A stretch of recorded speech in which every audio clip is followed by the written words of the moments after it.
Welcome to my YouTube channel. In this series, based on the Cambridge IGCSE history curriculum, I will be discussing Germany from 1918 to 1945. As you can see, this series is split into Weimar Republic and Nazi Germany, and then further split into subtopics. And in this episode, I'll be discussing early political and economic crisis of the new Weimar Republic.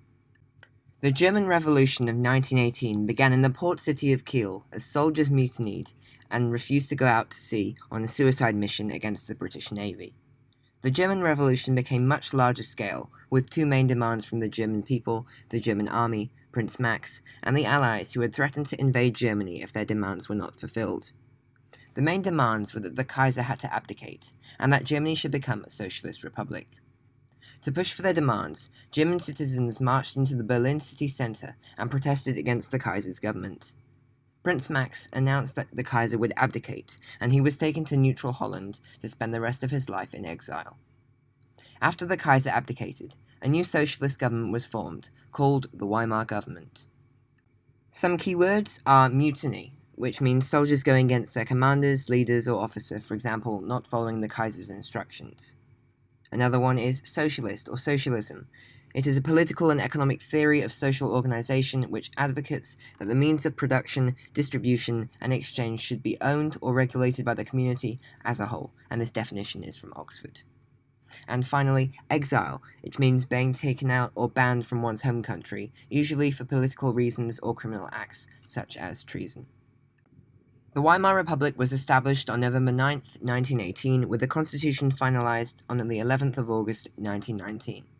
Friedrich Ebert served as the first president from 1919 to 1925, whilst also serving officially as Chancellor of Germany from the 9th of November 1918 to the 13th of February 1919. Paul von Hindenburg was the last president from 1925 to 1933. The first act of the Weimar Republic was the signing of the despised Treaty of Versailles in the Hall of Mirrors in the Palace of Versailles, in France, on the 28th of June 1919. What were the strengths and weaknesses of the Weimar Constitution? Firstly, the new Weimar government was democratic, which meant that all German citizens had freedom and choice as they could vote. Secondly, the Weimar government was a constitution, which are rules which state how a country is meant to be governed. Thirdly, the Reichstag, the German legislature, was elected by the German people. They are the group which are in charge of lawmaking in Germany. The Reichstag was determined by political representation, an electoral system, which means the higher the percentage of votes a political party receives from the German public, the more seats they can have in the Reichstag. For example, if a party received 12% of the votes and there were 100 seats, that means that they would get 12 out of 100 seats, equivalent to 12% of the seats. This is because the number of votes received was proportional to the number of seats they received in the Reichstag. The German people elected their own president, who could only bypass the Reichstag in times of emergencies. And the Weimar government also had a chancellor, who was appointed by the president. However, he would also have to have the support from the majority of the politicians in the Reichstag. Now, weaknesses of the Weimar Constitution. Firstly, the president could declare a situation an emergency, and use Article 48 to pass new laws without consulting the Reichstag. This meant that he could turn himself into a dictator, and we know that that's what Adolf Hitler did. Secondly, the Republic had many enemies who hated and wanted to destroy it. Thirdly, proportional representation meant the Reichstag often had disagreements and conflicting points of view. This is because it meant that often one party failed to gain a majority. Therefore, it was essentially a coalition government, and the different parties often had differing values and views, and disagreed with each other, failing to cooperate. On to the Spartacist Uprising. The Spartacist Uprising took place in January 1919. It was where German communists tried to overthrow the Weimar government and set up a new communist government, like the one in Russia. In response, the government asked a group of ex-soldiers, called the Freikorps, to crush the uprising. Although the Freikorps hated the Weimar government as they were loyal to the Kaiser, they helped the government to crush the uprising as they hated communism. However, apart from 150 deaths in Berlin and the 400 killed if the suppression of the other communist revolts in places like Bavaria are included, the leaders of Spartacists, Rosa Luxemburg and Karl Liebknecht, were also murdered. The government had to decide whether to keep the Freikorps happy and ignore the murders, as it was possible they were responsible for them, or to investigate and arrest those responsible so that justice would be served. In the end, the Weimar government decided to set up an investigation and asked the police to arrest those responsible. Now onto the despised Treaty of Versailles. How did Germans react to the Treaty of Versailles?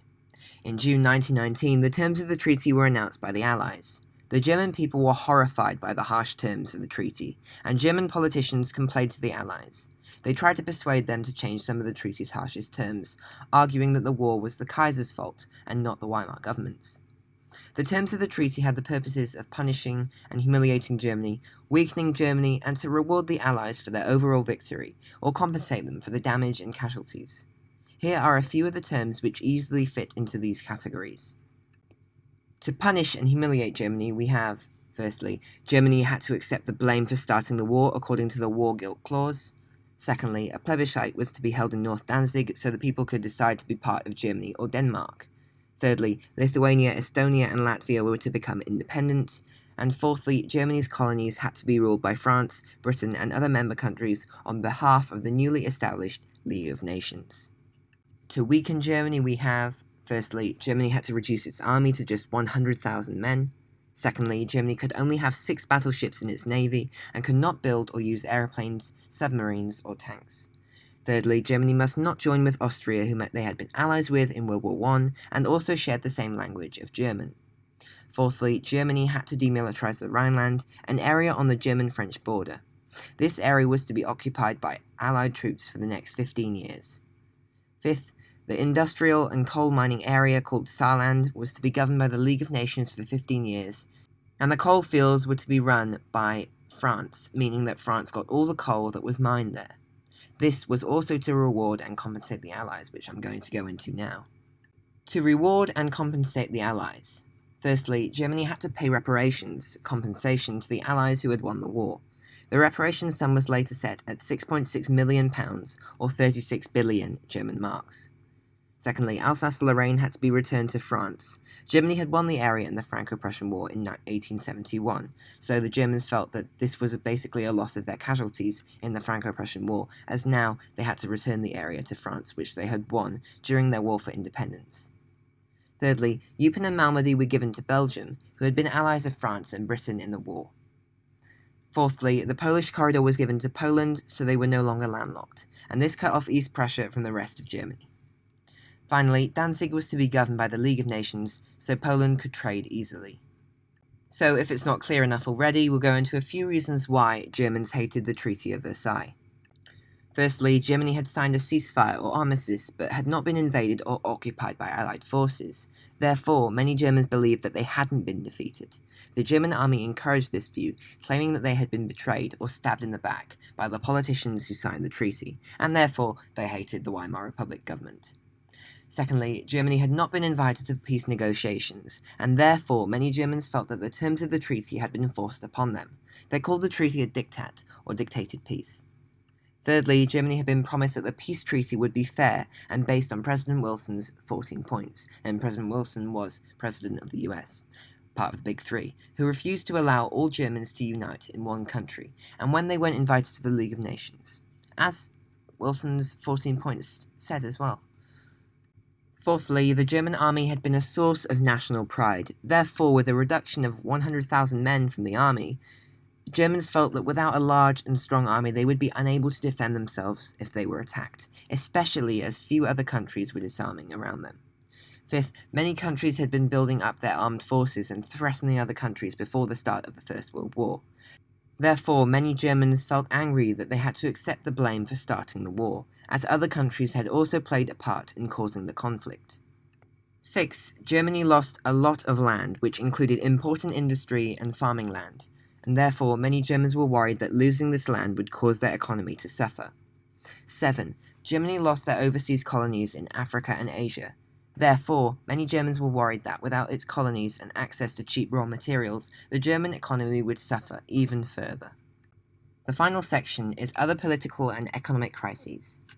The Kapp Putsch took place in March of 1920. It was a right-wing movement sparked by the signing of the Treaty of Versailles. They blamed the Weimar government, who were Social Democrats, for signing the treaty and believed that they had betrayed the Kaiser and the army. As the Freikorps, who hated the Weimar government, were becoming a very powerful force in Germany, The Allies called on President Hebert to break them up. When the Freikorps refused to disband, their leader, Wolfgang Kapp, attempted to lead the Freikorps to overthrow the government with the aim of setting up a nationalist government.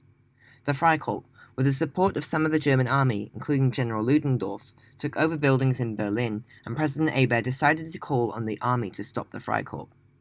As many of the soldiers in the army had fought alongside the Freikorps, they refused to fight, and President Hebert was forced to call on the workers in Berlin to go on strike and not to cooperate with the Freikorps. In the end, the Freikorps were forced to retreat. Despite this, the Kapp Putsch remains good evidence that many right-wing groups hated the new socialist government. The invasion of the Ruhr took place in January 1923, where 60,000 of mainly French and some Belgian soldiers invaded and occupied the Ruhr, which was a key industrial area for Germany. They did this after the Weimar government announced the year previously that it would be unable to pay the required sum of reparations for the next 3 years due to economic problems. The French began to take coal, machinery, and other resources from the Ruhr as payment for reparations. As a result, the government decided to call on the workers in the Ruhr to go on strike with the aim of resisting the French occupation. The soldiers occupied the Ruhr all the way from January 11, 1923 to August 25, 1925.